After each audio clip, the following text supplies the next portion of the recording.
ஹல்லேலூயா, ஹல்லேலூயா, ஹல்லேலூயா, ஹல்லேலூயா. கடந்த வாரத்தில் ஒரு நல்ல சத்தியத்தை கேட்டீங்க. நல்ல ஒரு சத்தியம். அது என்ன? 14 தலைமுறை சாபத்தை சந்தித்த ஒரு குடும்பம் 14 தலைமுறையாக சாபத்தை சந்தித்த அன்னாள் அந்த சாபத்திலிருந்து எப்படி விடுதலை பெற்றாள்?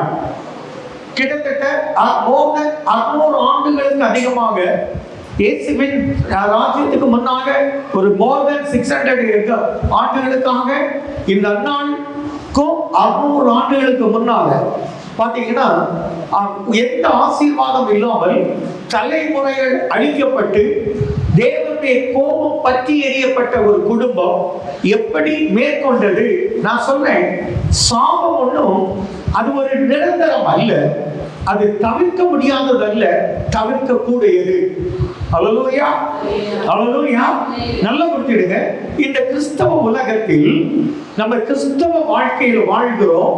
நாம் தவிர்க்க வேண்டிய 5 வார்த்தைகள், சொல்லக்கூடாத 5 வார்த்தைகள் எதெல்லாம் தெரியுமா? முடியாதுன்னு சொல்லக்கூடாது. கர்த்தரால் ஆகாத காரியம் ஒன்று உண்டோ? ஞாபகம் இருக்கா? அப்ப நீங்க எப்படி நான் சொல்லலாம்?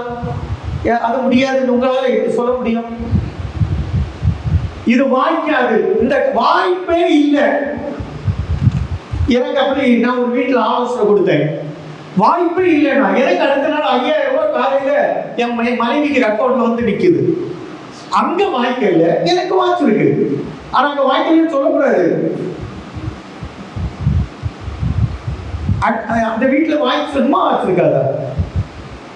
ஏமா உனக்கு 5000 ரூபாய் வந்தா பேங்க்ல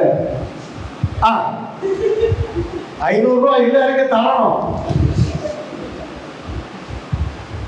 500 ரூபாய் எதுக்கு தரணும்? ஏங்க உங்களுக்கு நான் ஜோம் பண்ணி வாங்கியிருக்கேங்க. ஒரு பிள்ளை சொன்னா வாய்ப்பே இல்லை அடிச்சு பேசுறா, அடுத்த நாள் அவனுக்கு 5000 எனக்கு 5000. ஆமே. இனி யாராவது வாய்ப்பே இல்லைன்னு சொல்லாங்க. சூடு சொன்னவன்னா அது வாய்ப்பு இல்லைன்னு சொன்னவா இந்நேரம் நான் சொன்னதை செய்து முடிச்சிருக்கணும். ஆமே. மாப்பிள்ளை நல்லா கவனிச்சிருக்கணும். ஒரு 3000 ரூபாய்க்கு பொருள் வாங்கி கொடுத்துருக்கணும். பக்குவமா அன்பா பாராட்டி இருக்கணும். அது நல்ல ஒரு அழகு. ஆமே. ஹல்லேலூயா. நல்லா புரிஞ்சுடுங்க. நீங்க வாய்க்காதுன்னு சொன்னா கர்த்தர் வாய்க்கும்ங்கிறார். அவன் செய்வதெல்லாம் வாய்க்கும். யார் செய்வதெல்லாம் வாய்க்கும்? நீர்க்காலில் ஓரமாய் நடப்பட்டு இரவு பகலும் குடும்ப ஜெபம் பண்றவன், குடும்ப ஜெபம் பண்றது அவன் அந்த குடும்பத்துல இணையா இருக்கும்போது அங்கே என்ன செய்வார்? வாய்க்கும். 2 முன்னே முடியாதுன்னு சொல்லக்கூடாது, 2 வாய்க்காதுன்னு சொல்லக்கூடாது, 3வது அடி. யாரை அடிக்கக்கூடாது? கர்த்தர் அரவணைக்கிறவர், அன்பு பாராட்டணும். அவனை அடிச்சே போடுவேன்னு சொன்னா இப்படி இருக்கும். செய்தி கேட்பீங்க தெரியுமா? அப்படி இருக்கும். மனைவியும் சரி புருஷனையும் சரி விளையாட்டுக்கு சொல்றது வேற, அடிப்பை வாங்குவேன்னு சொல்லாதுங்க, அன்பு பாராட்டுங்க. அதுதான் கர்த்தர். 3 வார்த்தை என்னதான் சொல்லக்கூடாது? வாய்க்காதுன்னு சொல்லக்கூடாது, முடியாதுன்னு சொல்லக்கூடாது, ஆகாதுன்னு சொல்லக்கூடாது. தேவனால் எல்லாம் ஆகும். தேவனால் எல்லாம் ஆகும். கர்த்தர் சொன்னதை செய்கிற கர்த்தர். நீங்க ஆகாதுன்னு சொன்னா கர்த்தருக்கு ஆகும் என்கிறேன். நீ இந்த மனுஷன் ஆகாதுன்னா கர்த்தர் ஆகும் என்கிறார். ஒன்னால முடியாதுன்னா கர்த்தர் முடியும் என்கிறார். ஒன்னால வாய்க்காதுன்னா கர்த்தர் வாய்க்கும் என்கிறார். ஆமென். ஹல்லேலூயா. நான் இந்த பிரயாணத்தை போகாமா போகக்கூடாதா, வாய்க்குமா வாய்க்காதான்னு ஒரு தீர்க்கதரிசி கேட்கிறான். அவன் சொல்ல போ, வாய்க்கும் என்கிறான். இந்த வேதத்துல வாய்க்குங்கிற வார்த்தை செல்வாக்கு கூடுதல். நான் சொல்றேன், இந்த மாதத்துல உங்களுடைய காரியத்தை கர்த்தர் வாய்க்க பண்ணுவார். ஹல்லேலூயா. இப்படி நீங்க எப்பவுமே நெகட்டிவாக என்றும் பேசாதுங்க, நல்ல பாசிட்டிவா பேசி பழகுங்க. உங்க குடும்பம் செழித்திருக்கும். ஹல்லேலூயா, ஹல்லேலூயா, ஹல்லேலூயா. எங்க அப்பாவால முடியாதுன்னு சொல்லிடுவாங்க. ஆனா அவங்க அப்பாவால நிறைய முடியும். எங்க அம்மாவால முடியாது, அவங்க அம்மாவால முடியும். இந்த பையனா ஒண்ணும் முடியாதுப்பாங்க, முடியுங்கிற. நான் சொல்றதுலாம் உண்மை. நான் வெள்ளிக்கிழமை ஒரு குடும்பத்துக்கு கிட்டத்தட்ட ஒரு 4-5 குடும்பத்தை பார்த்துட்டேன். அந்த குடும்பத்தை கூப்பிட்டு நிறைய கவுன்சிலிங் கொடுத்துருக்கேன். பகல்ல இருந்து வியாபாரமே இல்லையோ, நீங்க பேசிக்கிட்டு இருக்கும் போதே வியாபாரத்தை கத்த தொடங்கியாச்சு. முடிச்சுக்கிட்டு போன பிறகு அடுத்த நாள் வேலை செய்யற பையன்கிட்ட கேட்கிறேன், பாச உங்கள்கிட்ட பிரேயருக்கு வந்தாங்கல்ல, வந்த பிறகுதான் அங்கே வியாபாரமே நடந்தது. நான் சொல்றேன், அது மேஜிக் அல்ல, இது இந்த ஆலயத்தினுடைய மகிமை. இது எங்களுக்கு உள்ளதல்ல, ஆலயத்தில் உள்ள மகிமை. நான் சொன்னது உண்மை.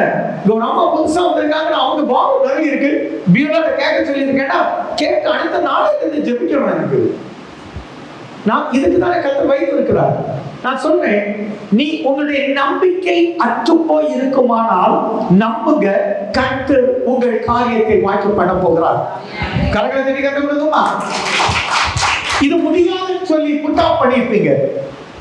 இந்த ஒரு பிரேத குழிக்குள்ள பிடத்த மூடியாச்சு, திருப்பி உயிரோடு வருமானம் கேட்ட உயிரோடு வருமானம்.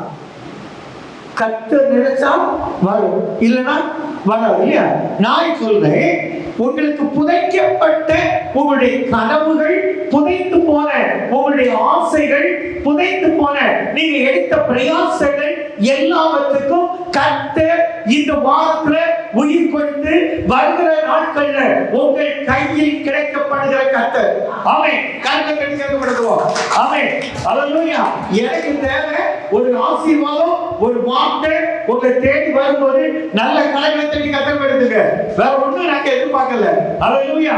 மீண்டும் சொல்றேன், உங்களுடைய நம்பிக்கை அற்று போய், உங்களுடைய கனவுகள் சிதைத்து போய், இது கிடைக்காது, ஏனி நான் பிரேத குழியில போட்டு மூடியாச்சு, பலகையில போட்டு ஆணியை வச்சு அடிச்சாச்சு, இது வாய்ப்பே இல்லை அப்படின்னு நினைக்கிறார் என்றால், கர்த்தர் சொல்லுகிறார், உன்னுடைய காரியத்தை உயிர் கொடுப்பேன், உன் சந்ததிகள் இந்த பூமியில் வளர்த்திருப்பார்கள், உன் சந்ததியினுடைய அந்தந்த சீன் அந்தந்த பிள்ளைகளுக்குள்ள கொடுக்கப்படும், உயிரோடு எழுப்பப்படும், உங்க கையில கொடுக்கப்படும், நீங்க காலத்தை நிற்பீர்கள், உங்களை யாரும் அசைக்க முடியாது. ஆமென். கர்த்தருக்கு ஏற்படுவோம். அல்லேலூயா. அல்லேலூயா. இது போன வாரத்துல கேட்டோம் இல்லையா? அப்போ அண்ணாட்ட தீர்க்கதரிசி சொல்லுகிறார், இஸ்ரவேலின் தேவனிடத்தில் கேட்ட விண்ணப்பத்தின்படி கர்த்தர் உனக்கு கட்டளை. நானும் இருந்தாலும் அப்படிதான் சொல்லுவேன், நானும் இருந்தாலும் அப்படிதான் சொல்லுவோம். ஆனா இந்த அம்மா டைரக்டா நாங்க கூட கேட்காத ஒரு வார்த்தையை கர்த்தருடைய சமூகத்தோடு வைக்கிறார். சேனைகளின் கர்த்தாவே, 1 சாமுவேல் 1:11 நினைக்கிறேன், அதை வாசித்து பாருங்க. சேனைகளின் கர்த்தாவே, என் சிறுமையை நோக்கி பார்த்து, யாராவது அதை வாசிங்க. 1 சாமுவேல் 1:11 இருக்கும். சேனைகளின் கர்த்தாவே, தேவரீர் உம்முடைய அடியாளின் இந்த அக்ஷாவுடைய சிறுமையை கண்ணோக்கி பார்த்து, உம்முடைய அடியாளை மறவாமல், இந்த அக்ஷாவை மறவாமல் நினைத்தருளி, உமது அடியாளுக்கு, இந்த அக்ஷாக்கு அவங்க அப்பா அந்தோனிதாச அழகா வேலை செய்ய கொடுத்து அவருக்கு உயிர் கொடுத்து அதே நினைக்கப்பட்டதா, நான் ஒரு பொருத்தனை வச்சிருப்பேன். அவ என்ன வைக்கல, பொருத்தனை வை. பாஸ்டர் நீ தானே பொருத்தனை வை. முதல்ல பொருத்தனவே உங்க அப்பா நீட்டா நல்ல வேலையில் இருப்பாரு. ஆமென். அல்லேலூயா. நான் என்கிட்ட கேட்கல, என்ன பொருத்தனை பாஸ்டர், அது நீ தான் செய்துக்கணும். இங்க சொன்னதை சொன்னேன். அவன் ஒருத்த பொருத்தனை வச்சிருக்கா, அவன் டீல் பேசுற பாருங்க. இந்த இதை போல யாரும் நீங்க டீல் சொல்லாதுங்கிறதான் சொல்லுவேன். அவன் சொன்ன காரணம், என்னுடைய குடும்பத்தில், என்னுடைய சந்ததியில், என்னுடைய வகையறாவில் 16 தலைமுறையாய் நான் சாபத்தை சந்திக்கிறேன். என் பிள்ளையை நீ எனக்கு ஒரு ஆம்பளை பிள்ளையை கொடுத்தா, நான் உங்க சேனையில இந்த பிள்ளையை கொடுக்கிறேன். இந்த பூமியின் சேனைக்கான பிள்ளையை நீ எனக்கு மீண்டும் கொடுப்பீர். அல்லேலூயா. அல்லேலூயா. நான் சொன்னேன், எத்தனை பேர் மனசுல இல்லைல்ல, நிறைய புரியல, சிரிக்கிறத பார்த்தாலே புரியலன்னு தான் தெரியுது. நல்லா புரிஞ்சுடுங்க. புரியல. ஆமா, தேங்க்யூ. சேனைகளின் கர்த்தாவேடா, கர்த்தர் சேனைகளுக்கெல்லாம் சரி. இதை சொன்னதுனால ஆதியாகமம் 2ஆம் அதிகாரம் 1ஆம் வசனத்தை வாசிப்போம். ஆதியாகமம் 2:1. எனக்கு பிரசங்க இது இவ்விதமாக வானமும் பூமியும் அவைகளின் சர்வ சேனையும் உண்டாக்கப்பட்டு தீர்ந்தன. வானத்திற்கான சேனையும் பூமிக்கான சேனையும் உண்டாக்கப்பட்டு தீர்ந்தன. வானத்துக்கான சேனைக்கு இனப்பெருக்கம் கிடையாது. no multiplication, only கர்த்தர் அந்த சேனையை உருவாக்குனதே. பூமிக்கான சேனைக்கு மல்டிபிளிகேஷன் உண்டு, இனப்பெருக்கம் உண்டு. அது பெருகும், அது பழுகும், அது மாற்றமே இல்லை. இந்த அண்ணாள் என்ன கேட்கிறார்? வானத்து சேனையை கர்த்தாவே, உங்க சேனைக்கு எனக்கு நீங்க ஒரு பையனை கொடுத்தா நான் உங்க சேனைக்கு கொடுப்பேன். நீங்க இந்த பூமியில் என்னுடைய சேனையை பெருக்கிக் கொள்ள நீங்க அப்புறம் எனக்கு கொடுங்க போதுங்கிறார். அல்லேலூயா. மனசுராஜா இது புரியலன்னா இன்னும் தெளிவா சொல்லுவேன். ஓகே, வேற யாருக்காவது காயத்ரி புரிஞ்சல? கேட்க வேண்டிய மாடல் பொறுத்தனை வைக்காத. நான் எனக்கு ஆண்டவர் ஒரு பிள்ளையை கொடுத்தா நான் ஆண்டவருக்கு சொல்லவே செய்யாதுங்க. எங்க அம்மாட்ட நானே சண்டை போட்டிருக்கேன். போடா, நான் இங்க உன்னை பொறுத்தனை பண்ணேன், நீ உன்னை கத்தரை வளைத்தா, நீ வேண்டாம் ஊழியம் செய்வ, இல்லைன்னா போ, எப்படி நீ ஊழியம் செய்வா, கத்தவனை கொண்டு வருவார். அப்படிதான் கொண்டு வந்தார். அல்லேலூயா. இந்த சேனைகளின் கர்த்தருக்கு இன்னும் விளக்கம் நிறைய இருக்கு. நான் ஏற்கனவே சொன்னேன், இஸ்ரவேலர்கள் அடிமைத்தனத்திலிருந்து வெளியே வந்த அன்றைய தினம் யாத்திராகமம் 12:41 நினைக்கிறேன், பெரும்பாலும் சரியா இருக்கும். அங்க பாருங்க, இந்த சேனை அடிமைத்தனத்திலிருந்து வெளியே வரும்போது 430 வருஷம் முடிந்த அன்றைய தினமே கர்த்தருடைய சேனைகள் எல்லாம். அப்போ நல்லா புரிஞ்சுடுங்க, அடிமைத்தனத்தில் இருக்கிறது வர அங்க இருக்கு.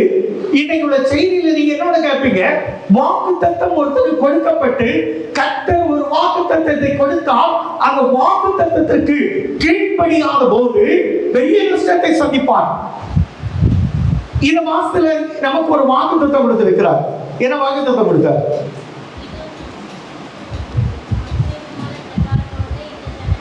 இது வருஷத்துக்கு, இந்த வருஷம் முழுதும் நான் சொன்னேன், இந்த மாசத்துக்கு, இந்த வருஷம் நமக்கு என்ன வருஷம்? அற்புதத்தின் ஆண்டு, ஆச்சரியத்தின் ஆண்டு, அதிசயத்தின் ஆண்டு. ஏமா மறக்கிறீங்க? டெய்லி 100 முறை சொல்லு. சொன்ன உங்க வீட்டுல அற்புதம் அதிசயம் தானே வரும். தாரக மந்திரமா சொல்லிக்கவா, வண்டியில போச்சலை சொல்லுங்க, வரும்போது சொல்லுங்க, எப்பவும் சொல்லுங்க, இந்த ஆண்டு எனக்கு அற்புதத்தின் ஆண்டு.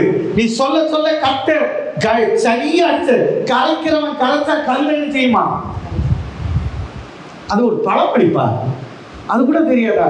கரைக்கிறவன் கரைச்சா கல்லும் கரையுமா?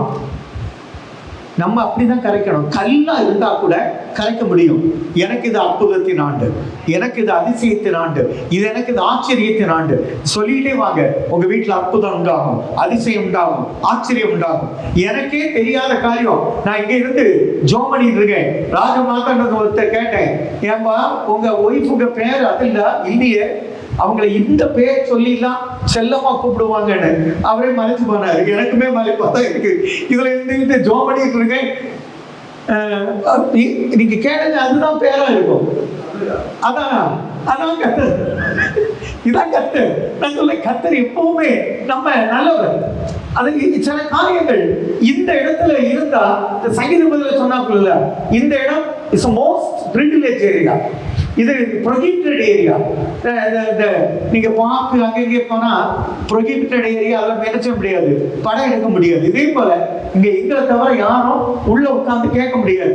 நான் இதுல உட்கார்ந்தே கர்த்தர் எனக்கு ஒரு காரியத்தை இன்னைக்கு நம்ம உட்கார்ந்து ஜோம் பண்ணும்போது தான் நிறைய சொல்லி இருக்கிறார். நான் சொல்றேன், நம்ம எல்லாம் சாதாரண மனிதங்க இந்த இடத்துல பெர்மனண்டா உட்கார்ந்து இருப்போம். அவ்வளவுதான். தேவ சமூகத்தில் உட்கார்ந்து காட்டோட்ட கேட்டுட்டு இருக்கேன். எனக்கு தெரியும் இந்த வருஷத்துக்குள்ள காயத்ரிய நான் ஃபில் பண்ணாம, அது போல ஜெயமேரிக்க குடும்பத்துல ஒரு அற்புதத்தை கர்த்தர் செய்யாம விட மாட்டார். அல்லேலூயா. ஜெயமேரி தான் காணல, சரி அது வருஷத்துல வச்சுடுவோம். இது கடந்த வருஷத்துல. இந்த மாதத்துல நீ சமாதானத்தோடு போ. இந்த மாதம் என்ன, பிப்ரவரி 1ஆம் தேதி என்ன கேட்டீங்க? சமாதானத்தோடு போ, இஸ்ரவேலின் தேவனிடத்தில் இது ஊழியக்காரனாகிய ஏலி சொன்னது. நான் அப்படிதான் சொல்றேன், சமாதானத்தோடு போங்க. இஸ்ரவேல், நீங்க ஏசப்பாட்ட என்னெல்லாம் கேட்டீங்களோ அதெல்லாம் உங்களுக்கு கட்டளையிடுவார். ஆமென். ஹல்லேலூயா. இயேசுவாட்ட என்னெல்லாம் கேட்டீங்களோ அதெல்லாம் உங்களுக்கு கட்டளையிடுவார். அது மாற்றமே இல்லை. சரி, இன்னைக்கு ஏதோ ஒரு நல்ல பகுதிக்கு நேராய் நாம சத்தியத்துக்கு நேராய் கடந்து போவோம். கர்த்தர் நம்மை ஆசீர்வதிப்பார். வாசிங்க எசேக்கியேல் தீர்க்கதரிசியின் புஸ்தகம், எசேக்கியேல் தீர்க்கதரிசியின் புஸ்தகம் 37ஆம் அதிகாரம், 37ஆம் அதிகாரம் 1வது வசனத்தை வாசிங்க. கர்த்தருடைய கை என்மேல் அமர்ந்து கர்த்தர் என்னை ஆவிக்குள் ஆக்கி வெளியே கொண்டு போய் எலும்புகள் நிறைந்த ஒரு பள்ளத்தாக்கில் நடுவில். நான் இன்னைக்கு இந்த அப்ஷாவை ஒரு ஒரு ஒரு எலும்பு கூட்டமா இருக்கிற இடத்துல கொண்டு விட்டா அவ என்ன சொல்லுவா? என்ன பார்த்து, என் பாஸ்டர் நான் நல்லா இருக்குது, உங்களுக்கு பிடிக்கலையா? கேட்பாளா? கேட்க மாட்டாளா? வாஸ்தர் நீ தானே காஞ்ச எலும்பையெல்லாம் உயிரிழைய செய்கிற கர்த்தர். ஆமீன். காணுமே. ஆமீன். சத்தமா சொல்லுங்க. உங்களுடைய காய்ந்து போன எலும்பை உயிரிழை செய்கிற கர்த்தர், உலர்ந்து போன எலும்பை உயிரிழை செய்கிற கர்த்தர். இது சேராது, இது ஒட்டாது, இது தகர்ந்து போகும், இது முடியாது, இது புரோக்கன் ஆயிரும் நினைத்தால் கர்த்தர் ஒட்ட வைப்பார், வெட்ட மாட்டார். ஒட்ட வைப்பார், பிறகு கொடுப்பார், நரம்பு கொடுப்பார், சதையை கொடுப்பார், ரத்தவத்தை கொடுக்க பண்ணுவார், கால் ஒன்றி நிற்க பண்ணுவார். ஆமென். ஆமென். இதுதான் நல்லவர். நம்முடைய தேவன் எவ்வளவு நல்ல தேவன் தெரியுமா? அந்த தேவனை தரிசிக்க போறோம். நம்ம எல்லாரும் இப்படி பாங்க, ஒரு எலும்பு நிறைந்த பள்ளத்தாக்குல எசேக்கியேல் என்னை போல ஒரு ஊழியரை கொண்டு கர்த்தர் நிறுத்திட்டு என்ன கேட்கிறார் பாருங்க. அடுத்த வசனம் பாருங்க. அங்கே என்ன எனக்கு கிடைச்ச பாக்கி பாருங்க. எலும்பை சுத்தி நடக்கணுமா? நான் என்ன செய்யணுமா? எலும்பை சுத்தி, காஞ்ச எலும்பை மண்டவோட சுத்தி, காஞ்ச எலும்பு மண்டை ஓடு, அது அந்த மண்டை ஓடுகளை சுத்தி நான் என்ன செய்யணுமா? நடக்கணுமா? நான் அப்படி நடந்துட்டு வந்தா இதை ஒரு நம்ம ஸ்டாலின் பார்த்தாச்சுன்னா, பாஸ் என்னவோ அவர் மண்டை ஓட சுத்தி நடந்துட்டு இருக்காரு. சொல்லுவியா? சொல்ல மாட்டியா? இங்க பாருங்க, அவன் இதெல்லாம் கடந்து வந்திருக்கான். ஆனா ஒரு ரகசியம் இருக்கு பாருங்க. இதோ பள்ளத்தாக்கின் வெட்ட வெளியிலே அந்த எலும்புகள் மகா திரளாய் கிடந்தன, அவைகள் மிகவும் உலர்ந்ததாய் இருந்தது. இது நடந்த சம்பவம். இது ஒன்றும் நடக்காத சம்பவம் இல்ல, உண்மையாகவே இந்த வேதத்தில் நடந்த சம்பவம். நான் சொல்றேன், எலும்புகள் மகா திரளாய் கிடக்கிறது. ஒரு சந்ததி, ஒரு கோத்திரம் அழிக்கப்பட்டு, மொத்த எலும்புகளும் மொத்த குடும்பமும் அழிக்கப்பட்டு அந்த பள்ளத்தாக்கில் சிதறி கிடக்கிறது. ஆண்டவர் சொல்லுகிறார், இந்த எலும்பு மிகவும் உலர்ந்து போயிட்டு. நான் சொல்றேன், வியாதியினால, சுகர்னால, கஷ்டத்தினால, பிளட் சர்க்குலேஷன்ஸ் இல்லாம நீ கஷ்டப்படுகிறாய். ஆனால் நம்ம நிறைய பேர் என்ன சொன்னாங்க? கிட்னிக்காக ஜெபிங்க, என்னுடைய புற்றுநோய்க்காக ஜெபிங்க. நான் சொல்றேன், உங்களுடைய உலர்ந்த எலும்பை கர்த்தர் இன்று உயிராக செய்ய போகிறார். ஆமென். கட்டாயம் சொல்றேன், சுகர்ல இருந்து விடுதலை தருகிற கர்த்தர், சுகர்ல இருந்து விடுதலை தருகிற கர்த்தர், அந்த பைல்ஸ்ல இருந்து விடுதலை தருகிற கர்த்தர், அந்த இப்ப தைராய்டுல இருந்து விடுதலை கொடுக்கிற கர்த்தர். நான் சொல்றேன், இது கர்த்தர் சொல்லுகிறார், உன் உலர்ந்த எலும்பு உயிரடையும் என்கிறார். ஆமென். ஹல்லேலூயா. கேட்க வேண்டியது தாங்க. அடுத்த வசனத்துக்கு வாங்க. அவர் என்னை நோக்கி மனுபுத்திரனே, இந்த எலும்புகள் உயிரிழையுமா என்று கேட்டால், அதற்கு நான் என்கிட்ட கேட்டா நான் இது நடக்குமான்னு ஆண்டவர் உங்களுக்கு தானே தெரியும். என்கிட்ட ஆண்டவர் இப்படி கேட்டா நான் என்ன சொன்னேன்? ஏசப்பா கேட்டா, இயேசுவே இது உங்களுக்கு தானே தெரியும், இது உங்களுக்கு தானே தெரியும். சரிதானே? யாருக்கு தெரியும்? அவருக்கு தான் தெரியும். அடுத்த வசனத்தை பாருங்க. அப்பொழுது அவர் நீ இந்த எலும்புகளை குறித்து தீர்க்க தரிசனம் உரைத்து. இப்ப சொல்றார் பாருங்க, தீர்க்க தரிசனம் சொல்ல வேண்டியது, உலர்ந்த எலும்புகளே கர்த்தருடைய வார்த்தையை கேளுங்கள். இங்க இருக்கிற உலர்ந்து போன, சமாதானமற்று போன, சஞ்சலத்தோடு இருக்கிற, பண தேவையினால் மூழ்கி போய் கவலையில் தோய்ந்து போன எலும்புகளே, இன்று சொல்லுகிற கர்த்தருடைய வார்த்தையை நீங்கள் கேளுங்கள், நீங்கள் உயிரடைவீர்கள். ஹல்லேலூயா. கர்த்தராகிய ஆண்டவர் இந்த எலும்புகளை நோக்கி, இதோ நான் உங்களுக்குள் ஆவியை பிரவேசிக்க இப்ப பாருங்க என்ன சொல்றார். கர்த்தராகிய ஆண்டவர் எலும்புகளை நோக்கி, நான் உங்களுக்குள்ளே என் ஆவியை பிரவேசிக்க பண்ணுவேன், அப்பொழுது உங்களுக்கு ஒரு பரிசுத்த ஆவியானவர் உங்களுக்குள்ளே வருவார், நீங்கள் உயிர் அடைவீர்கள். எத்தனை பேர் விசுவாசிக்கிறீங்க? பரிசுத்த ஆவியானவர் என் கர்ப்பத்தை தொடுவார், நான் கர்ப்பம் தருவேன். பரிசுத்த ஆவியானவர் என் ரத்தத்தை சுத்திகரிப்பார், நான் புது ரத்தத்தால் புது எண்ணெயால் அபிஷேகம் பண்ணப்படுவேன். கர்த்தருடைய ஆவியானவர் நீங்க எந்த நோய்க்கு டாக்டர் எடுக்கிறீங்களோ அதுல உள்ள பிரவேசிப்பார், உயிரடைவீர்கள். ஹல்லேலூயா, ஹல்லேலூயா. அடுத்த வசனம், நான் உங்கள் மேல் நரம்புகளை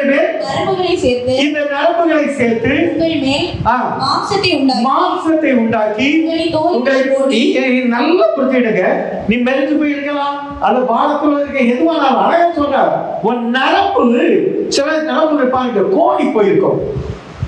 பைக்ல இருந்து ஒரு டீ கடையில ஒரு அம்மா டீ குடிக்கிறதுக்கு அப்படி இறங்கும் போது கால் ஸ்லிப் ஆச்சு, அப்படியே உட்கார்ந்து திருப்பி எழுதி போயிட்டு வீட்டுக்கு போயிட்டு 21 நாள் கழிச்சு ஹாஸ்பிட்டல் போனா 21 நாள் வரை தொல்லை இல்லை. 21வது நாள் 9 லட்சம் ரூபா. அதை சொல்லும் போது ஒரு அம்மாக்கு கண்ணு அப்பா.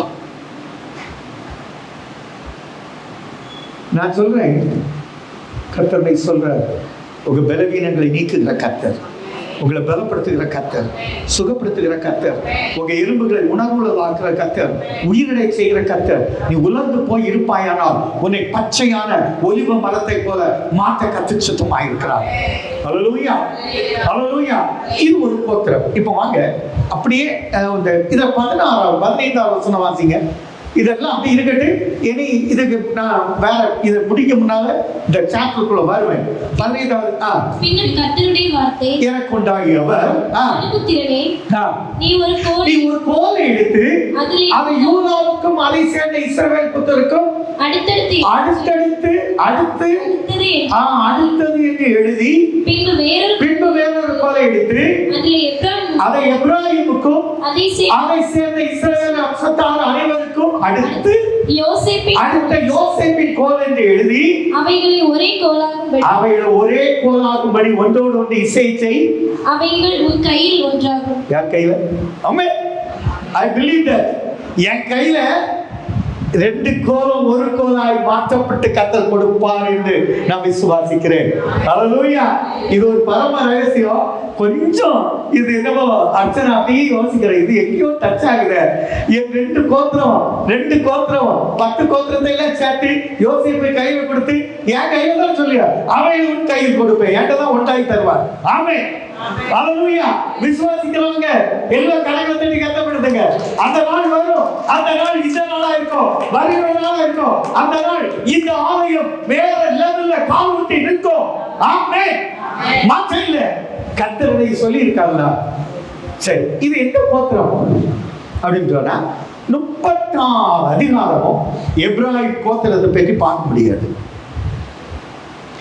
இது ஒரு கோத்திரம், ஒரு குடும்பம் அப்படின்னு சொல்லுங்க. எங்க அம்மா முத்தம்மாளுடைய குடும்பம்னு சொல்லுங்க, நீங்க உங்க கூட குடும்பம். ஒரு கோத்திரத்துல யோசேப்பின் குடும்பத்துல நடக்கிற 2 கோத்திரம். யோசேப்புக்கு 2 கோத்திரம். யோசேப்புக்கு மட்டும் டபுள் ஆசீர்வாதம். ஒன்னு மனாசே, ஒன்னு எப்ராஹிம். இதுல இந்த எப்ராஹிம் கோத்திரத்தை கர்த்தர் எப்படி எல்லாம் நேசிச்சிருக்காருன்னு சொன்னீங்கன்னா அது வேற லெவல்ல இருக்கும். ஆதியாகமம் 41:52 வாசிங்க. ஆதியாகமம் 41:52. நான் சிறுமைப்பட்டிருந்த யோசேப்பு சொல்லுகிறார், நான் சிறுமைப்பட்டிருந்த அந்த எகிப்தில் தேவன் என்னை பலப்படுத்தினார் என்று சொல்லி இளையவனுக்கு எப்ராஹிம் என்று பெயரிட்டார். நீங்க எத்தனை பேர் இப்ப சொல்ல போறீங்க? இந்த நாகர்கோயில் பட்டணத்துல சிறுமைப்பட்டிருந்த என்னை தேவன் பலுக பண்ணினார் என்று சொல்லி எங்க அம்மா எனக்கு அப்படித்தானே பேர் வச்சாங்க. அங்க இருக்கும்போது சொல்லுவாங்க, ஏசாயா 8 பார்த்து போராடு, அதான் பேரு. நான் சொன்னேன், உங்களை எல்லாம் இதே தேசத்துல பலுக பண்ண போகிறார். ஆமென். எத்தனை பேர் விசுவாசிக்கிறீங்க? நான் இதே நாகர்கோயில் பட்டணத்துல பழகி இருப்பேன். ஆமென். நிறைய பேருக்கு நிறைய ஆசை இருக்கு. டாக்டர் படிச்சிருக்கவங்க எல்லாரும் அவங்க மனைவி வீட்டை கேட்டு பார்த்துக்க, என் புருஷனுக்கு ஒரு நல்ல கிளினிக் வைக்கணும். சொல்லுவாங்களா சொல்ல மாட்டாங்களா? நல்ல கன்ஸ்ட்ரக்ஷன்ஸ் செய்கிறவங்க பாருங்க, நல்ல ஒரு கன்சல்டிங், அது கன்ஸ்ட்ரக்ஷன் சம்மந்தப்பட்ட எல்லாம் இருக்கணும் இல்லையா? பிசியோதெரபிஸ்ட்டை கேளுங்க, நல்ல ஒரு கிளினிக் தனியாக வைக்கணும். எனக்கு 20 லட்சம் கத்தர் தருவார், டோன்ட் வரி. தந்தா அது வேற லெவலில் இருக்கும். இது எல்லாருக்கும் இருக்குல்ல. இதை தான் சொன்னார், பலுக பண்ணுகிறார். நான் சொல்றேன், உங்களை பலுக பண்ணுகிற கத்தர். பண தேவையில பழுக பண்ணுவார், சமாதானத்துல பழுக பண்ணுவார், சந்தோஷத்துல பழுக பண்ணுவார், உங்களுக்கு எல்லா நன்மையை தந்து ஆசீர்வதிக்கிற கர்த்தர். இப்ப பழுக பண்ணினார் என்று எப்ராஹிம் என்று பெயரிட்டார். 48வது அதிகாரம் 9வது வசனத்தை வாசிங்க. எல்லா பிள்ளைகளுக்கும் ஒரு ஆசை, எல்லா பெற்றோருக்கும் அந்த ஆசை தான் இருக்கும். யோசேப்பு தன் தகப்பனை யாரு? யாக்கோபை நோக்கி, இவர்கள் இவ்விடத்தில் தேவன் எனக்கு அருளின குமாரர். இந்த பட்டணத்துல இப்படி சொல்லுங்க, இந்த பட்டணத்துல எனக்கு தந்த பிள்ளைகள் 2 பேர். பெரும்பாலும் எல்லாருக்கும் 2 பேர், சிலர் கூடுதல். எங்க வீட்டுல பாத்தீங்கன்னா கொஞ்சம் கூடுதல். இப்ப எங்க அம்மா இல்ல, எனக்கு 2 தான் இருக்கு. நானும் எங்க அம்மாட்ட கேட்டா இப்படிதான் கேட்கணும், அம்மா எனக்கு 2 பிள்ளைகளை கத்த தந்துருக்கா, நீங்க ஆசீர்வதிங்கன்னு. அதை அன்னைக்கு சொன்னேன். அன்னைக்கு சொல்லும் போது ஒரு பிள்ளை வயிற்றுல இருந்து ஒய்ஃபுக்கு அவன் மேயவை பிடிச்சு அப்படி கட்டி பிடிச்சுக்கிட்டு உனக்கு என்னடா வேணும்னு கேட்டு அவன் கேட்டதை சொன்னான். அவன் சொன்னதே போல இருந்து அதே போல என்னென்ன ஆசீர்வாதங்கள் கொடுக்கணுமோ கொடுத்து முடிச்சுட்டு போயிட்டாங்க. அவங்க நீ தேவனுடைய ராஜ்யத்தில் இருக்காங்க. என்ன நான் சிந்திக்கணும்னு சொன்னா, இந்த எலும்பை சொல்லும் போது அவங்க எப்பவும் சொல்லுவாங்க, உன் வீட்டு பக்கத்துல நான் இருப்பேன். நான் இருப்பேன், கர்த்தருடைய வருகை வர என் சரீரம் அங்கே இருக்கும். கர்த்தருடைய வருகையில கல்லறை திறக்கப்படும், நான் அதை எழுப்புவேன். அது வர நான் அங்கதான் இருப்பேன். அங்க இருக்கிறதா உனக்கு ஒரு நாளும் ஒரு சிரமம் இல்லாத வாழ்வை கர்த்தர் உனக்கு கொடுக்க நாங்க இருப்பேன் பாரு. ஹல்லேலூயா. அவங்க சொன்ன பேட்டர்ன் வேற. உனக்கு இருக்கிறது கொஞ்சம் இடம், அதுல நான் அவ்வளோ இடத்தை எடுத்தா நிறைய இடம் போயிடும், அதனால இப்படி வை, செவரோடு சேர்த்து வைடு. அந்த அடக்கம் பண்ண வந்த சமயத்துல என் மாமாட்ட சொன்னேன், எப்படி நல்ல நீட்டா செய்திருங்க, அப்பவே இந்த கல்லெல்லாம் போடணும் அப்படின்னு சொன்னோம். அவ்வளவுதான். அவங்க இப்படிதான் வைக்கணும்னாலும் வைங்க. அது ஒரு சென்று போனாலும் அந்த மொத்த சென்று போனாலும் குழப்பம் இல்லைன்னு நான் சொல்றேன். இந்த இடத்துல அவ்வளவு மகிமை இருக்கு. நான் சொல்றேன், உங்களுடைய உலர்ந்த எலும்பை உயிரிடைய பாருங்க. ஒரு கோத்திரம் முழுவதும் எப்படி அழிக்கப்பட்டது. இந்த எப்ராஹிம் கோத்திரத்தை அவர் ஆசீர்வதிக்க பாருங்க. 13-14 வாசிங்க. 13-14 வாசிங்க. பின்பு யோசேப்பு இருவரையும் கொண்டு வந்து எப்ராஹிமை தன் வலது கையினாலே இஸ்ரவேலின் இடது கைக்கு நேராகவும் மனாசேயை தன் இடது கையினாலே இஸ்ரவேலின் வலது கைக்கு நேராகவும் விட்டார். நம்ம விட்டது எல்லாம் சரிதான். எல்லா பெற்றோருக்கும் மூத்த பிள்ளைங்க என்ன செய்வாங்க, எங்க போனாலும் வலது பக்கம் நடத்திடுவாங்க, 2வது பிள்ளை இடது பக்கம் தான் நடத்துவாங்க. ஆனா இப்போ அம்மா மார்ட்ட கேட்டீங்கன்னா பையனை வலது பக்கத்திலேயே விட்டுருப்பாங்க. எதுக்கு? அது வேற முகத்தை தடவி எத்தனை பேர் பார்த்தாலும் அந்த முகத்தை தடவுறதுல ஒரு சந்தோஷம் யாருக்கு? தாயாருக்கு. நானும் பார்த்தேன். நானும் ஒரு இடத்துல போய் நிறைய ஆலோசனை. அந்த பையனுக்கு இது தேக்கே போய் அவன் சுருங்கி இருப்பானா தேக்க தேய்ப்புல அப்படி அது எல்லாருக்கும் அப்படி. ஆனா பொம்பளை பிள்ளைன்னா இல்ல அப்பமாரும் பக்கத்துல வலது பக்கத்துல வச்சிருப்பான். இங்க பாருங்க, விஜய் இடது பக்கத்துல வச்சிருக்காங்க, அதை பார்க்காதுங்க. அவருக்கு வலது பக்கம் தான் அது எப்பவுமே. நான் சொல்ல இதுதான் உண்மை. இதுதான் அங்கேயும் சொல்லி இருக்கு. இது இங்க இருக்கிற இங்க சொல்லி இருக்கு. அடுத்த வசனத்தை பாருங்க. அப்பொழுது மனமறி நல்ல புரியுங்க. நான் இன்னைக்கு சொல்லுகிற இந்த வார்த்தைகள் மனமறிய கர்த்தர் என் உள்ளத்திலே சொல்லுகிறத மனமறிய உங்களுக்கு சொல்லுகிறேன். நீங்க நல்லா இருப்பீங்க, நீங்க பழுகுவீங்க, நீங்க பெருகுவீங்க, உங்களை இடப்பட்டு பெருக வைப்பார். நீ இந்த மனாசேயை போல, இந்த எப்ராஹிமை போல நான் சொல்றேன். அங்க 2 சொன்னா நான் 2 கையையும் இன்னைக்கு அந்த பிள்ளைங்க மேல வாழ்த்துறது போல உங்க எல்லாரும் வாழ்த்துகிறேன். எல்லா வளமும் பெற்று செல்வமும் பெற்று கனமும் பெற்று நீங்க நிலைத்திருப்பீர்கள் என்று வாழ்த்துகிறேன். ஆமென். கரங்களை கண்டுபிடிக்குமா? நீதிமொழிகள் நம்ம ஒரு வசனம் வாசித்தோமே, அந்த வசனத்தை லேசா இதுல எடுத்துடுவோமா? நீதிமொழிகள் 3ஆம் அதிகாரம் 14ஆம் வசனம். நீதிமொழிகள் 3:14 அப்படியே நமக்கு சொந்தமாக்குவோம். நான் சொல்றேன், இங்க 2 கையையும் அப்படியே வச்சு அழகா இப்படி ஒரு கிராஸ் ரூபத்துல வச்சுக்கிட்டு பரிசுத்த ஆவியானவர் வெளிப்பட்டார். பாருங்க, அதன் வலது கையினால் தீர்க்காயுசும். வலது கையில் என்ன இருக்கு? தீர்க்காயுசு. பலவீனப்பட்டவங்க எல்லாம் உங்களை ஆண்டவர் பார்த்து சொல்லுகிறார், நீ தீர்க்காயுசோடு நீடித்து வாழ்வாய் என்று ஆண்டவருடைய நாமத்துல நான் கட்டளை கொடுக்கிறேன். ஆமென். அல்லேலூயா. அடுத்தது, இடது கையில் செல்வமும் கனமும் இருக்கிறது. உனக்கு என்ன சம்பாத்தியத்துக்கான வேணுமோ அதை அங்க கேளு. இதுதான் சாலமோன் அழகா அடிச்சாரு. ஆண்டவரே, எனக்கு ஞானமுள்ள இதயத்தை தாரு. அவன் என்ன கேட்டான்? நீங்க போதும்ட்டான். உனக்கு என்னப்பா விரும்புற? நீ என்ன வேணும்? உனக்கு விருப்பம் என்ன? உனக்கு என்ன வேணும்னு கேட்டா, இங்க இருக்கிறவங்க தானே அந்த வசனத்தை சொல்லாம கேட்டா, எனக்கு அது வேணும், இது வேணும், அப்படி வேணும், ஆனை வேணும், பூனை வேணும்லாம் சொல்லுவோம். ஆனா அவன் என்ன கேட்டான்?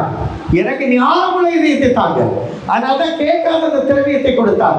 இந்த எப்ராஹிம் இப்ப பாருங்க, அவன் எப்படி ஆசீர்வதிக்கப்படுகிறான். உபாகமம் 33:17 வாசிங்க. கொஞ்சம் வித்தியாசமா சொல்லியிருப்பார். இந்த ஆசீர்வாதங்கள் உங்களுக்கு பலிக்கட்டும். உபாகமம் 33:17. அவன் அலங்காரம், அவன் தலையீற்று காளையினுடைய அவன் சிரேஷ்ட புத்திரனாய் இருக்கிறதுனால் அவன் சொல்லுகிறான், தலையீற்று காளையினுடைய அலங்காரத்தை போல இருக்கும். உங்களுடைய கொம்புகள் காண்டாமிருகத்தின் கொம்பை போல இருக்கும்படி கர்த்தர் அருள் செய்வார். ஆமென். அவர்களாலே ஜனங்களை ஏகமாய் தேசத்தின் கடையாந்தரம் மட்டும் முட்டி துரத்துவார். அவைகள் எப்ராஹிமின் 10,000களும் மனாசேயின் 1000களும். இதுல ஒண்ணு இருக்கு, ஒரு ரகசியம் இருக்கு. எப்ராஹிமுக்கு 10,000ம் மனாசேக்கு இப்ப இது இந்த வசனத்தை சொன்னா எங்கேயாவது ஒரு அடி அடிக்க பாருங்க. அப்படி கொஞ்சம் பாருங்க.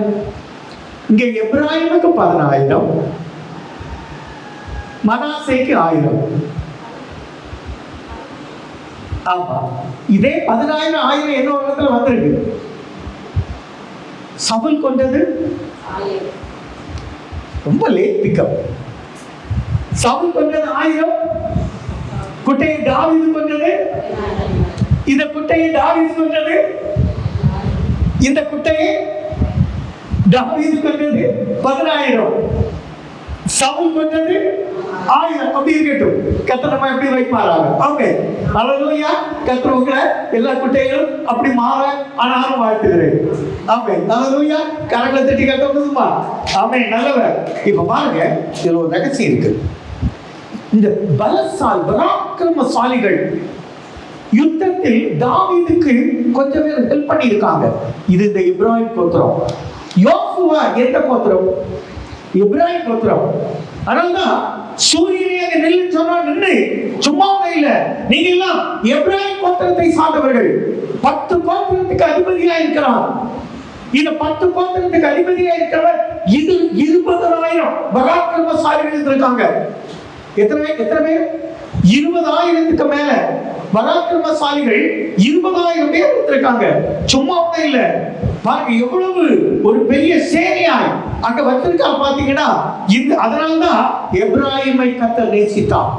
அல்லேலூயா, அல்லேலூயா. இந்த எப்ராஹிம் அழிக்கப்படுகிறான். ஒரு காரணம் பாருங்க. வாசிக்க 2 நாளாகமம் 1 நாளாகமம் 7ஆம் அதிகாரம் 20ஆம் வசனம் வாசிங்க. 1 நாளாகமம் 7:20. எப்ராஹிம் குமாரன் ஒருவன் சுத்தலா. இவனுடைய குமாரன் பேரே. இவனுடைய குமாரன் நகார். இவனுடைய குமாரன் இவனுடைய குமாரன் அடுத்தது இவனுடைய குமாரன் சாபா. இவனுடைய குமாரன் சுத்லா. இப்படி வாங்க கொஞ்சம். இப்படி இந்த பேரெல்லாம் பார்த்தா கொஞ்சம் போர் அடிச்சிடும். அதை விட்டுருவோம். அந்த பேர்லாம் இருக்கட்டு. எப்ராஹிமுடைய பிள்ளைகள் வாக்குத்தத்தத்தின் அந்த தேசத்தை சுதந்திரிக்க நாட்கள் முடியல. கானான் தேசத்துல எகிப்தில் இருக்கச்சுல பக்கத்துல இந்த கானான் தேசத்துக்கு போற வழியில இருக்கிற பெலிஸ்தியருடைய ஆடு மாடுகளை எல்லாம் கொள்ளையடிச்சாங்க. கொள்ளையடிக்க போறாங்க. இவங்க வாக்குத்தத்தத்தை பெற்று போயிருந்தா பரவாயில்ல. அடிமையா இருப்பாய் கொடுத்த வாக்குத்தத்தம் அவங்களுக்கு விடுதலை கொடுக்கல. சுயந்திரமா போறாங்க. பராக்கிரமசாலி. என்ன காரணம்? என்ன காரணம்னா, நான் எனக்கு எப்ராஹிம் அருமையான பிள்ளை, நல்ல பிள்ளை, எனக்கு சிரேஷ்ட புத்திரன், எனக்கு பிரியமான பிள்ளை, அவனுக்காக பேசினா உள்ள கொதிக்கும். நமக்கு செல்ல பிள்ளைகள் எல்லாம் இப்படிதான் இருப்பாங்க. ஆண்டவர் செல்ல பிள்ளை இப்ராஹிம். அந்த தைரியத்துல போனா ஒரு பிள்ளை கூட இல்லாம மொத்தம் அழித்த எலும்பு தான் அந்த கூட்டம். அல்லேலூயா. 23வது வசனம் வாசிங்க. இப்போ மீண்டும் ஒரு சந்ததி உருவாகி பாருங்க. பின்பு அவன் தென்பற்றாதில் பிரவேசித்ததினால் அவன் கற்பனைத்து ஒரு குமாரனை பெற்றான். குடும்பத்துக்கு தீங்கு உண்டானதினால். இப்ப பாருங்க, செகண்ட் ஜெனரேஷனை தொடங்குறான். முதல்ல ஒரு பெரிய ஜெனரேஷன், அது 10,000 20,000 தெரியல, அந்த எலும்பு அழிக்கப்பட்டுட்டு மொத்தம் அழிக்கப்பட்டுட்டு எப்ராஹிம் துக்கப்படுறான். துக்கத்தினால் அவன் துக்கப்பட்டு அவன் கதறான். எப்ராஹிமுடைய துக்கம் அளவில்லாமல் இருக்கிறது. அந்த துக்கத்தை பார்க்கிற கர்த்தர் அவனுக்கு ஆறுதல் கொடுக்க அவன் சித்தமாக இருக்கிறார். பாருங்க, இதனால்தான் இந்த எலும்பு கூட்டத்துல வந்து நான் சொல்றேன், அழிந்து போன சந்ததியை பார்த்து கர்த்தர் சொல்கிறார், அந்த எலும்பை பாரு, அதுக்கு எலும்பு கொடுக்கப்படும், நரம்பு கொடுக்கப்படும், சதை கொடுக்கப்படும். ஒரே ஒரு வசனத்தை வாசி முடிப்போம். மீதி அடுத்த வாரத்துல செகண்ட் பார்த்தா அடுத்த வாரத்துல கர்த்தர் சுத்தமான தொடங்குவோம். நான் அடுத்த வாரத்துல பரம தேசம் ஞானஸ்நானத்துக்கு முன்பு பரலோகம் என்ன, எப்படி பரலோகம் இருக்கு, பரலோகத்தின் தன்மை என்ன, பரலோகத்துக்குள்ள ஸ்ட்ரக்சர் எவ்வளவு பெரியது, யார் யாருக்கான இடம், இதை பற்றி ஒரு செய்தி அடுத்த வாரத்தை சொன்னேன். பாப்பா கர்த்தருக்கு சித்தமானால் இதை சொல்லுவோம், இல்லைன்னா அடுத்த வாரம் பார்த்துக்கலாம். இந்த ஒரு வசனத்தை வாசிப்போமா? எரேமியா வாசிங்க. 37:12 வாசிங்க. எசேக்கியேல் 37:12 வாசிங்க. ஆகையால் நீ தீர்க்கதரிசனம் உரைத்து அவர்களுடைய சொல்ல வேண்டியது என்னவென்றால், கர்த்தராகிய ஆண்டவர் உரைக்கிறார், இதோ என் ஜனங்களே, நான் உங்கள் பிரேத குழிகளை திறந்து என் சந்ததி அழிந்து போயிட்டு, என் கனவு அழிந்து போயிட்டு, எனக்கு ஆசை அழிந்து போயிட்டு, நான் திட்டம் பண்ணது போயிட்டு நீ நினைத்தால் கர்த்தர் சொல்கிறார், அந்த பிரேத குழியை திறந்து உன் எண்ணத்துல அடைக்கப்பட்டதை நான் திறந்து உன்னை இஸ்ரவேல் தேசத்துல வரவு பண்ணுவேன், உன்னை வெளிப்பட பண்ணுவேன், உன் கையில கொடுப்பேன். அல்லேலூயா. இதை விட எனக்கு ரொம்ப பிடித்ததுதான் 8வது வசனம் பாருங்க. சாரி 7வது வசனம். நான் தீர்க்கதரிசனம் உரைக்கையில் ஒரு இரைச்சல் உண்டாயிற்று, இதோ அசைவுண்டாகி. நான் சொல்றேன், உங்க குடும்பத்துல கர்த்தர் ஒரு அசைவை கொடுக்க போகிறார். உங்க கடன் பிரச்சனையிலிருந்து வெளிவர ஒரு அசைவை கொடுக்க போகிறார். உங்க வியாதியின் பிரச்சனையிலிருந்து வெளிவர ஒரு அசைவை கொடுக்க போகிறார். உங்க வருமானம் தடைப்பட்டு போச்சு, அந்த தடைப்பட்ட வருமானத்தை சுரந்து வர ஒரு அசைவை கொடுக்க போகிறார். நிச்சயமா சொல்றேன், உங்க குடும்பத்துல வர்ற நாட்கள்ல உங்க குடும்பத்துல ஒரு பெரிய மாற்றத்தை உங்க உறவுகள் பார்ப்பாங்க, உங்களை தூசித்தவங்க பார்ப்பாங்க. உங்க நம்பிக்கையற்ற போனது நம்பிக்கை ஊட்டப்படும். உன் முடிவை பற்றி உனக்கு நம்பிக்கை இருக்கணுங்கிறார். அதை விட பாருங்க, ஒவ்வொரு எலும்பும் தன் எலும்போட சேர்ந்து கொண்டது. தன் ஜீன், அந்தந்த எலும்பு கரெக்டா மேட்சா ஆவியானவர் கொண்டு கொடுத்து, நரம்பு கொடுத்து, ரத்த ஓட்டத்தை கொடுத்து, உயிர் கொடுத்து காலூண்டி நிற்கப்படுவார். ஆமென். அல்லேலூயா. நான் சொல்றேன், காலூண்டி நிற்கப்படுகிற கர்த்தர் அழிஞ்சு போயிட்டு நினைக்காதுங்க. உங்க பிள்ளைகளுடைய கனவுக்கு இப்ப எடுத்த பிரயாசங்கள் தடைப்பட்டு போயிட்டு நினைக்காதுங்க. இது கிடைக்காதுன்னு நினைக்காதுங்க. நான் சொல்றேன், நீ இழந்ததை கர்த்தர் ரெட்டிப்பாய் உன் கையில் தருவார். இழந்து போன சமாதானத்தை ரெட்டிப்பாய் கொடுப்பார். இழந்து போன வருமானத்தை ரெட்டிப்பாய் கொடுப்பார். உன் உலர்ந்து போன எலும்பு உனக்கு உயிரிலையும் நீ காலூண்டி நிற்பாய். மகா சேனைகள் இந்த உலகத்துல எழுந்து நிமிர்ந்து நிற்கப்படுகிற கர்த்தர். எங்கள் தகப்பனை எல்லாம் எழுந்துக்கோ. எங்கள் தகப்பனை நன்மையான நாளைக்காய் செபிக்கிறோம். நல்ல ஒரு சத்தியத்தை கேட்டிருக்கிறோம். இந்த தொடர்ச்சி ஆண்டவர் சித்தமானால் அடுத்த வார்த்தை தொடரப்படும். எப்ராஹிம் ஒரு குடும்பம், ஒரு கோத்திரம் அழிக்கப்பட்டு மீண்டும் உயிர் கொடுக்கப்படுகிறது. அழிந்து போன குடும்பத்தையும் அழிந்து போன எலும்புகளை ஒட்ட வைக்குது. ஆண்டவர் புதுப்பிக்க கொடுக்கிறீங்க. ஆண்டவர் அடிஷனலா இன்னொரு ஜெனரேஷன் உருவாக்கப்படுகிறதப்பா. பராக்கிரமசாலிகள் உருவாகாங்க. ஆண்டவர் சேனையா எழுப்புவாங்க. கர்த்தர் ஆண்டவர் நேசித்த பிள்ளைகளை கைவிடாத கர்த்தர். இங்க வந்திருக்கிற ஒவ்வொருவரும் எப்ராஹிமா இருக்கிறாங்கப்பா. அவங்க வேற உங்க உள்ளம் ஆண்டவரே நீங்க நேசிக்கிற பிள்ளை, அருமையான பிள்ளை, எனக்கு பிடித்தமான பிள்ளை, ஆண்டவர் அப்படிதான் பட்டியல் கொடுத்திருக்கிறீங்க. இந்த பட்டியலை நாங்கள் பெற்றிருக்கிறோம். எங்க எலும்புகள் எல்லாம் ஆண்டவர் இந்த உயிரிழந்து என்று விசுவாசிக்கிறோம். நாங்க இந்த தேசத்துல இந்த நாகர்கோயில் பட்டணத்துல காலூட்டி நிற்போம். எங்களை பார்க்கிறவங்க எல்லாம் மலைத்து போறாங்க. கர்த்தர் அப்படி ஆசீர்வதித்து நன்மை செய்ய வேண்டும் என்று எங்கள் ஆண்டவர் இயேசுவின் மூலம் ஜெபங்கள் நல்ல பிதாவே ஆமென். என் ஆத்துமாவே கர்த்தரை ஸ்தோத்திரி, என் முழு உள்ளமை பரிசுத்த நாமத்தை ஸ்தோத்திரி. என் ஆத்துமாவே கர்த்தரை ஸ்தோத்திரி, கர்த்தர் செய்த சகலபாரங்களை மறவாதே. ஆமென். நம்முடைய கர்த்தராகிய இயேசு கிறிஸ்துவின் கிருபையும் பிதாவாகிய தேவனுடைய அன்பும் பரிசுத்த ஆவியின் ஐக்கியமும் பாதுகாப்பும் வழிநடத்தலும் இன்றும் என்று சதாகால மறைவோடும், விசேஷமாக இந்த நாளில் நம்மோடு இல்லாத நம்முடைய சபை பிள்ளைகளோடு வெளிநாட்டில் இருக்கிற அத்தனை உள்ளங்களோடு கூட இருப்பதாக. ஆமென்.